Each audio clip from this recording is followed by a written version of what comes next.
Hi there, Michael here. I recently created an experimental animated music video. The experimental part of this music video is that I used generative artificial intelligence both for the music as well as for the visuals. Now, to be clear, this was not a write a prompt and get an output kind of thing. Rather, I wanted to see how production processes need to change given that we see more and more tools that automate certain aspects of knowledge and creative work. Creating this music video therefore took some time and effort. Now, this was not nearly as much as it would have taken if I had used a traditional approach, especially for the animation, but it did involve quite a bit of creative work to arrive at the final result. And this work that comes with proper AI use is generally not something that people talk about. Usually the general understanding of AI is that it just goes out and creates something from scratch with no human intervention. I therefore decided to make this and also next week's videos making of videos. This week I will address the music generation and next week the visuals. Making these videos I want to demonstrate that working with AI when done right is a creative process. It for sure takes shortcuts at certain points during production, but it does involve human participation in the process. That way it does not replace the human in the loop, but it does two things that completely deviate from how we used to approach media production work before, and that we quite frankly need to better understand moving forward. First, generative AI has the capacity to change the way we approach menial production tasks. Instead of rigging and animating a character in a traditional way, which would have taken days if not weeks to complete, I let the AI produce the output without any manual modeling, rigging or animating. And second, and probably most importantly, generative AI changes the way we look at media production in general. Traditional software operates primarily through deterministic algorithms. Input a formula, receive a predictable result, apply a filter, see a consistent transformation.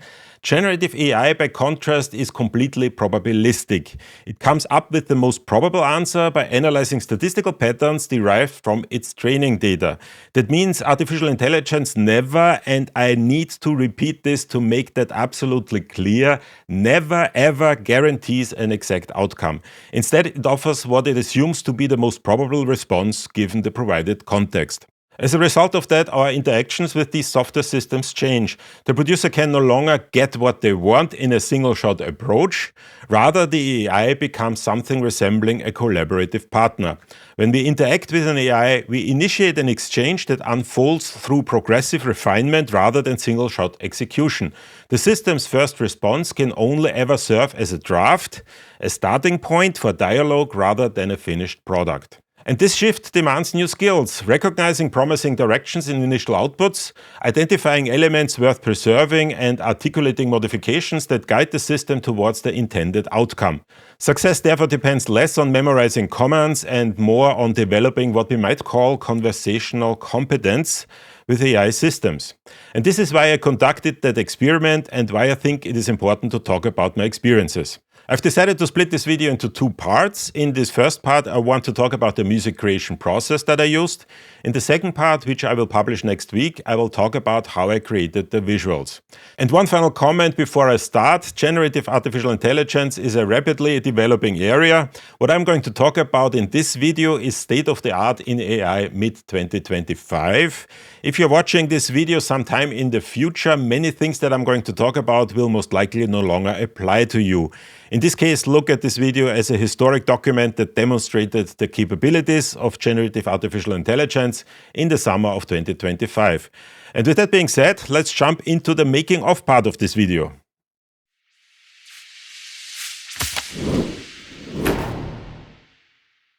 The music video I want to talk about is called Through the Mystic Green. In order to better understand what this video is about, I'm going to play it in its full length. I'm also going to release the music video in a standalone version on my channel. If you've already seen the video or if you're not interested in watching it in its entirety, feel free to jump ahead. I'll leave a timestamp in the description. And one final comment, although I am knowledgeable about the technical aspects in the animation production workflow, I am by no means an animation expert. So what you're going to see is not the work of a professional animator, rather it is the work of somebody who understands the technology, but has never really created an actual animation before himself. In particular, I'm aware of some issues on the storytelling side of the video, but this was really only ever meant as an experiment, and I think the outcome is good enough to serve its intended purpose. And with that being said, here we are, through the mystic green.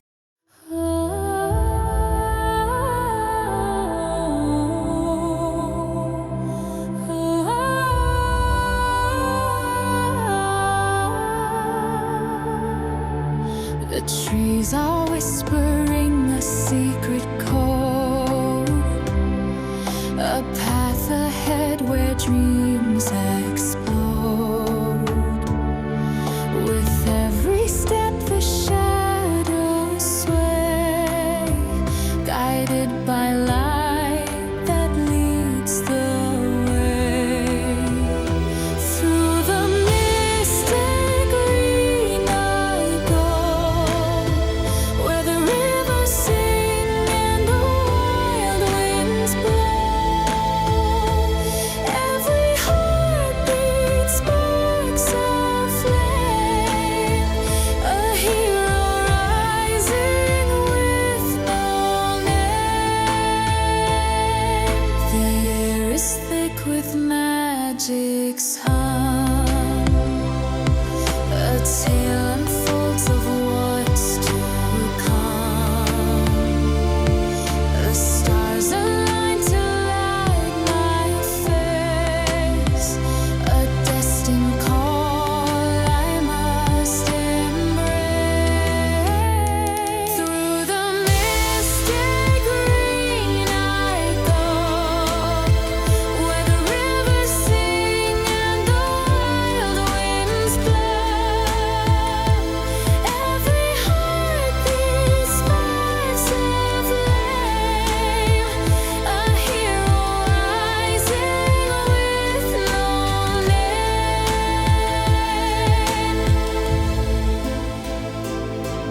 The wolves they howl, the owls they cry, the forest breeze beneath the sky.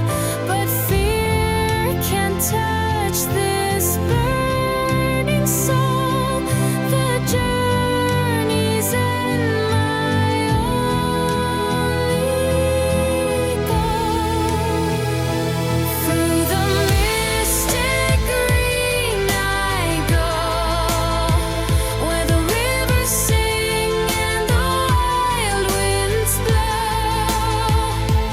Every heartbeat sparks a flame, a hero rising with no name.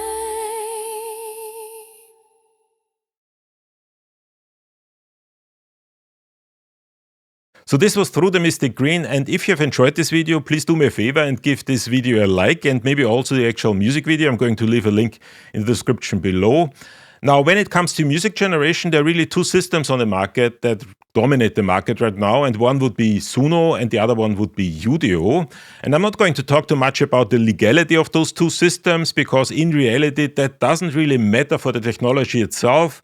Suno and Udio might disappear in the same way Napster disappeared, but in the end the technology is here to stay. In the same way streaming technology was essentially stayed around, and Napster just gave rise to things like Spotify. So even if Suno and Udio disappear, they will give rise to something else that will actually be based on that particular technology. So I'm not going to talk about the legality of those things. That's a different story altogether. And there are kind of good arguments on both sides of the coin. But here I want to focus on the generation itself. Now, when it comes to the music generation, these two systems actually excel at different things. Suno, for example, is really good at single-shot execution. So you give it a prompt and the result is a full song with a relatively decent song structure. Now, after a while, you actually recognize if something has been created by Suno, because it does have its personality. It's a little bit like if you're a producer that produces a certain type of music, then after a while, you will actually recognize if that particular piece has been created by that particular producer. And in the very same way, Suno is also something that becomes recognizable after a while. But it does do a really decent job in creating entire songs with a full song structure. On the other hand, you have Udio, which is really, really good in editing and having more a creative workflow. So you're sort of moving along and you're kind of constructing your song from different pieces, 30-second pieces, 90-second pieces. And then you have a couple of editing capabilities that are really working particularly well in Udio. And you're creating a song that way. The consequence is that it's usually a little bit more difficult to create a decent song structure, something that is actually consistent. On the other hand, Suno, even though you get these really kind of decent song structures out of Suno directly, the editing capabilities are a little bit lackluster. Now they are constantly improving, and by the time you're watching this, you are most likely already working with a Suno version that has very, very good editing capabilities. But by the time I'm recording this video, this was not the case yet. So editing still kind of was a little bit behind the Udio capabilities. Now for this particular piece, I decided to go with Suno simply because I needed something that is a little bit middle down the road, something that isn't particularly kind of innovative, something that's just nice and fine and kind of easy to listen to. That's essentially what I was looking for. So I used Suno for that process. Now, when it comes to working with Suno, the first thing that I usually do is try to figure out if I want to create something instrumental or with lyrics, with vocals. And if I want to create something that includes vocals, how do I actually create those vocals? Because I'm not a good writer. I can't really write lyrics. I'm not really good at that. So I need help. Unfortunately, if you're using a regular LLM and you ask them to create a vocal or a lyric track for a music piece, then usually they don't really do a good job. So it's usually kind of a little bit lackluster. Suno, on the other hand, is really designed to create a lyric track that really fits a music piece. So what I usually do is I start with Suno directly and I give it a prompt that gives a basic idea of what exactly I want. In this particular case, I want to have something mystical, kind of a hero story, kind of something that kind of tells the story of growth, of individual growth, and kind of becoming kind of confident from being fearful. And I just gave it that prompt and see and kind of tested what it would create with that particular prompt. And usually what happens is that it will kind of take a little bit. It will take a couple of iterations until you get a version of the lyrics that is reasonably decent. And then what I usually do is I take those lyrics and I edit them. I take out certain things that I don't like and replace them with other things that I create myself or write myself, or maybe even use an LLM to assist in kind of coming up with slightly better lyrics for that particular piece. And with these edited lyrics, I then go back into Suno and do a couple of more iterations until I arrive at a song that I can start working with. And even though Suno is really good at single-shot execution, the one thing, and I'm going to probably mention that a lot of times, the one thing that's really important here is that the output of Suno is never the end result. It's always the initial starting point for the construction of the music piece. It should not be the end point. If you're using it in such a way that what Suno creates is the thing that you're putting into Spotify or whatever, you are doing it wrong. You need to take that as a starting point and then work on top of that in the very same way you would create a remix of an existing song. In this particular case, unfortunately, or fortunately, it depends on how you look at it, the very first generation was the best one that I could create. And the consequence of that was that the lyrics weren't particularly perfect. I would have liked to change a couple of words, but it was okay. It honestly was okay. At some point in the text, in the lyrics, it says a path ahead where dreams explode. I'm not quite sure why dreams explode. I would have liked to really change that. But because this was just an experiment, I decided to stick with it because the music that it generated was actually really, really good. So let's just have a listen on what Suno actually created here. And I'm just going to play a little bit because we already heard the entire piece. But I just want to give you a better understanding of what exactly I've changed so that we get a better sense of how the editing process actually works. So let's just have a listen of the piece, and it was originally called A Hero's Journey. So let's just listen how it starts.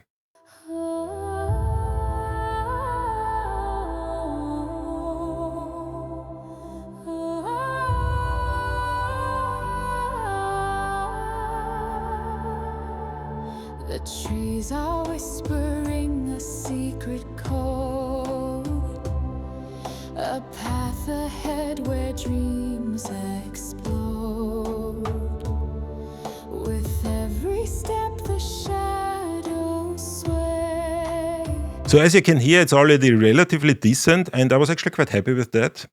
So happy, in fact, that I decided to go with that particular version, even though the lyrics are not entirely perfect. So once again, I'm not quite sure why dreams should explode, but kind of, it is what it is. Now, the next step that I usually do is I try the remastering option in Suno. And for those of you who are not working or have never worked with Suno, remastering in Suno is not your traditional remastering. What the remastering step in Suno does is it sort of kind of smooths out certain things. So it's not just kind of changing the frequency response or the sonic qualities of the track. It's also changing the harmonic content to some extent.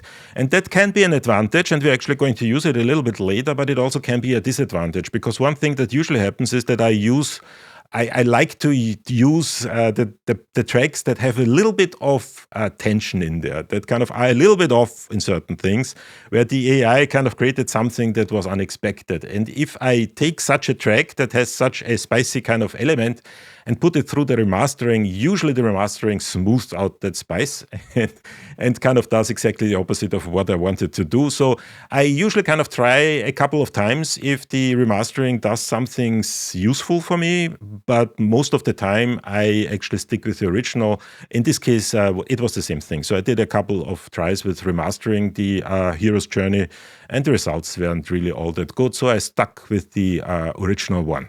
So once I have that, and once again, this is just the starting point. So I'm not going to simply take that and put it into my video. I'm actually going to remix it, and I'm going to edit it, and I'm going to do that in a very traditional way. And for that, I need the stems. And the one thing that's really kind of quite unique about Suno is that it has a very, very good stem separation algorithm. They recently introduced that. So what I did here is I created those stems with the Suno stem separation algorithm. So you go into these three dots here and then essentially say simply here get stems. And you can see that I already did that, and I can see here the extracted stems. And it creates two versions, and kind of if you don't like those two versions, you can actually regenerate them. And these two versions will actually differ. Sometimes it kind of creates 9 stems, sometimes it creates 6 stems. It really depends on the algorithm, and that really is one of the keys, I think, that makes it so unique, that it does not really do a traditional stem separation. Every regeneration of the stems creates a different results, and you can actually repeat that until you get the stems that you want. Now, in my particular case, the first attempt was kind of perfect. And so let's have a brief listen what we have here. And let's just play. And what's really kind of interesting here is that it is really, really good in certain parts of the music piece. So for example, the vocals are really, really kind of very well separated. So let's just solo the vocals. Whispering a secret code, a path ahead where dreams explode. With every step. So for an AI-generated track, that is actually quite good. Really, really, really well done. The one thing that I kind of really want to point out here is how well it actually generated the backing tracks. So let's just move forward here, and let's play the backing tracks, the backing vocals.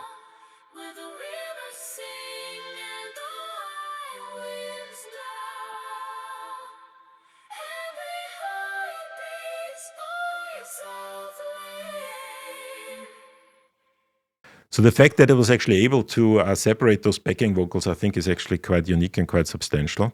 And everything else is pretty okay. So let's just have a listen to some of the other stems. And let's maybe kind of start with the drums here.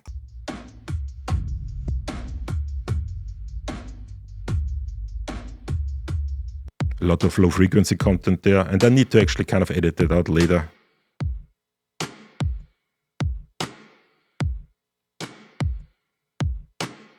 Now the bass is usually not all that good, but it's workable. So let's just have a listen at the bass.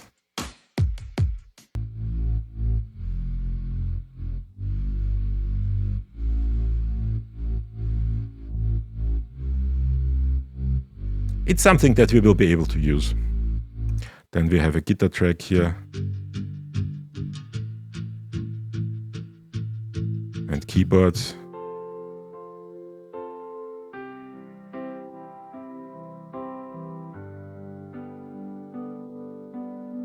Some additional percussive instruments.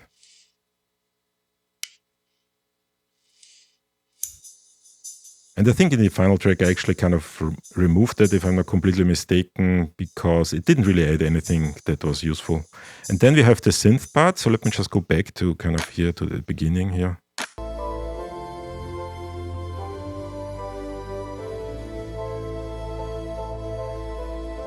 And then we have here an other, which is down here. And that other really is only a crash here in the middle somewhere. And that crash actually I didn't really like.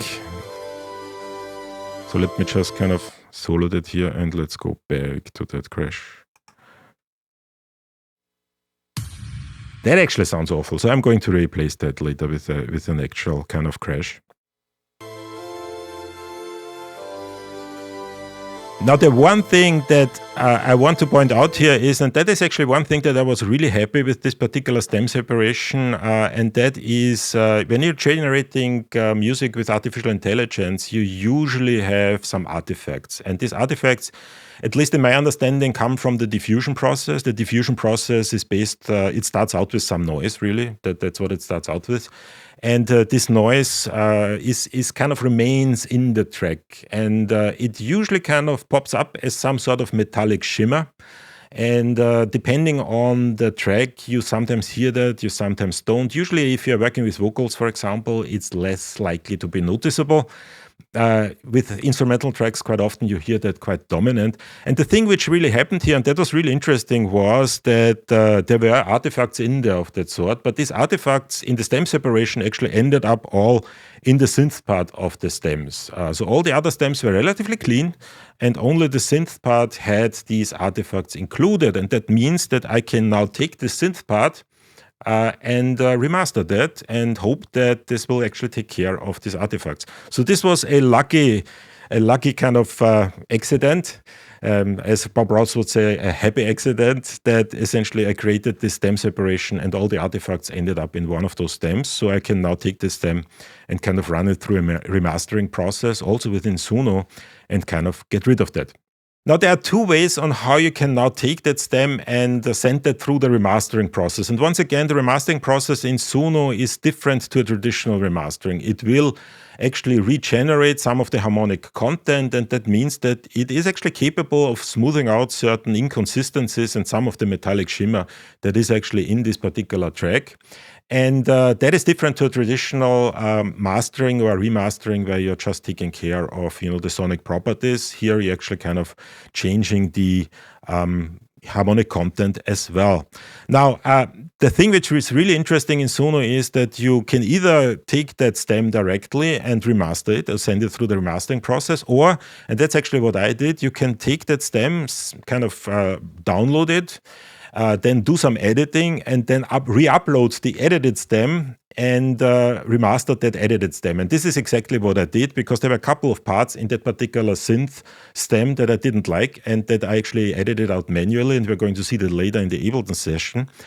What I did is I first edited that out and re-uploaded that stem into Suno, and then did the remastering on that re-uploaded stem.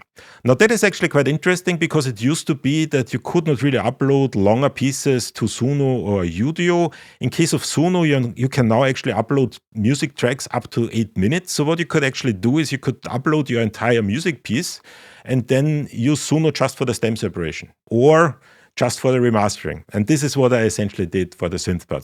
And the result is what we have here. So let me just play that here. So here we have the remastered synth part.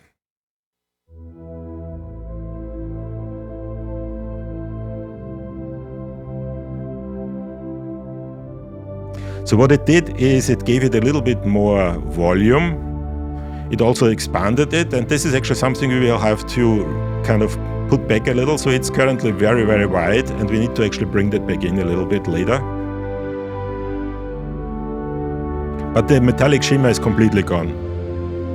Or almost completely. Here we have a little bit.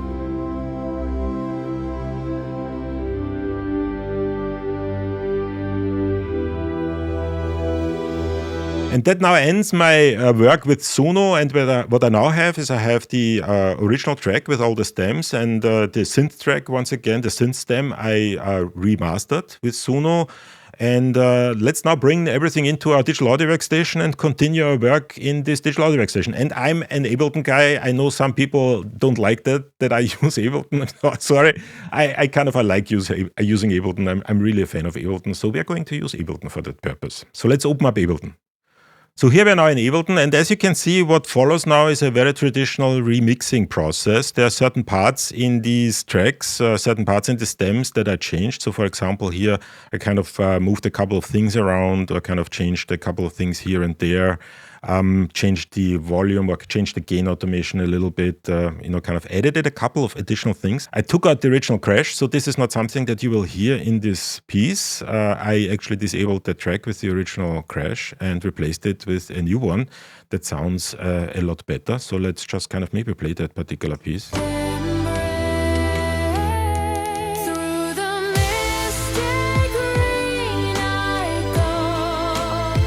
So a couple of things that I did here that I wanted to point out, and that is instead of replacing the original synth part completely with the new synth part, I found that the best approach is to have both and kind of use two layers. So the original one and the new one, and then maybe take certain frequencies out of the one and certain frequencies out of the other and kind of mix them that way. I found that to be more useful and kind of give better results. And then the other thing that I usually do is that in the remastered track, because the remastering really, once again, creates a different width. It kind of pushes everything a little bit to the side. So I quite often have to bring that back in a little in order to kind of make it consistent with the rest of the track. And everything else is just a regular remixing thing. So this is just a remix track, and the result is what you've already heard. And I think it actually works quite well. Now, in this particular case, I didn't really change all that much. So the remixing was very, very light, but there are a couple of other pieces that I'm working on and that I've already published where I did a lot more remixing. And for that, let me maybe kind of show you one additional piece, and that is the piece that I call Endless Ascent. And I've put that on my secondary channel. So if you want to hear that piece in full, you can actually hear that there. I'm going to leave a link in the description below. Here I'm just going to go back to Suno and maybe just kind of play the track on Suno. So let's just open up Suno again and let's go to our playlists here. And here we have Endless Ascent. So this was the original remastered. In this particular case, I actually used a remastered track. And what I really liked about this track is sort of this, it has a very weird combination of electronic music and Middle Eastern music. And I've for some reason really enjoyed that. So let's just play this track here. And in this particular case, what I did is I created an edit. And that edit actually was an extension. So the original track had sort of a lackluster ending, and I needed to create a new ending. And something that was a little bit more substantial, and for that purpose I edited it, and that actually worked quite well in Suno. I'm not going to play the entire track once again. Let's just have a brief listen here, because the most important thing I want to point out is actually at the very beginning.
Now, the entire piece is 6 minutes, 6.5 minutes long, so I'm not going to play that. But you're already noticing that the beginning is sort of a little bit kind of weak. So what I want to, and also the other thing that you've probably noticed is that there were a lot of artifacts in there. So the metallic shimmer that I was talking about a little bit earlier is really dominant here. So I decided to completely rebuild that track, and I did exactly the same thing that I did with the track Through the Mystic Green. Did a stem separation, downloaded the stems, took one of the stems that had most of the artifacts, remastered that, and kind of downloaded that again and put that into an Ableton session. And let's open up the Ableton session and see how the final result turned out. Now, the first thing that I want to point out is that I actually kind of added some drums at the very beginning. I felt there needed to be a little bit of percussive elements at the beginning, and also a little bit more of a bass at the beginning. And then I added a lot of different effects here, crashes and all kinds of downers and uplifting elements and kind of risers and these types of things. And let's just have a brief listen at the beginning of this track, because it now sounds completely differently.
And as you can hear, this changed the nature of that song completely, and I think it gave it a little bit more oomph, especially at the beginning. Now, once again, the entire piece is 6.5 minutes long. I'm not going to kind of run through it here, but I'm going to leave a link in the description below, and you can listen to that if you want to. It's on my second channel, where I post all my AI music videos and all my AI music pieces. And this is really everything I wanted to talk about when it comes to the music production portion of Through the Mystic Green. So as you can see, this is not a single shot creation. It is something that has been created through a remixing process, a very traditional remixing process, and has generated something that is new. Now, I did take a couple of shortcuts, obviously, because artificial intelligence is an automation process. So there's certain things that I did that made things faster. The generation of the original starting point that I worked with was something that was generated very, very quickly, instead of something that needed a lot of time. But other than that, it's actually very similar to traditional remixing. So what's my main takeaway? Well, the main reason I wanted to make this music video is to make people aware that working with artificial intelligence is not like putting in a prompt and then getting the output, and that's it. I do realize that many people are working that way and are even advocating for using artificial intelligence that way. But if you think this is what generative artificial intelligence is all about, you are spectacularly mistaken. Generative AI is about using automation for certain parts of the production process, and that can include assisting in the actual process of creation and any knowledge work around it. The emphasis here is on assisting, and yes, I do realize that this means that the barrier to entry to many creative industries is significantly lowered. There are certain skills you no longer need to get something done, but that does not mean that these skills become obsolete. When digital audio workstations came to be, you could become a musician without ever being able to play an actual instrument. There are many modern producers, especially in the electronic music genre, who work that way. But that does not mean that playing an instrument became obsolete. Regardless of how convenient it is to work with a digital audio workstation, being able to play an instrument still gives you a significant competitive advantage when producing music. That is never going to change. Working with AI is exactly the same. Through the Mystic Green is a nice music video that probably appeals to a few people, but it is not at the level that it stands out in any meaningful way. It would still require a professional animator to get it to a professional level quality. So in short, you need to think of AI as a productivity tool, one that requires you to completely rethink production workflows, from a deterministic production workflow to a probabilistic design workflow, so much so that it is an incredible substantial disruptor. But in the end, it is still only a productivity tool, nothing more and nothing less. Well, that's everything for today. If you have any questions, drop them in the comments or join a free Discord server. The invite link is in the description below. If you have enjoyed this video, please consider subscribing to stay updated on all things immersive audio. Thanks again for watching, and I'll see you all in the next video.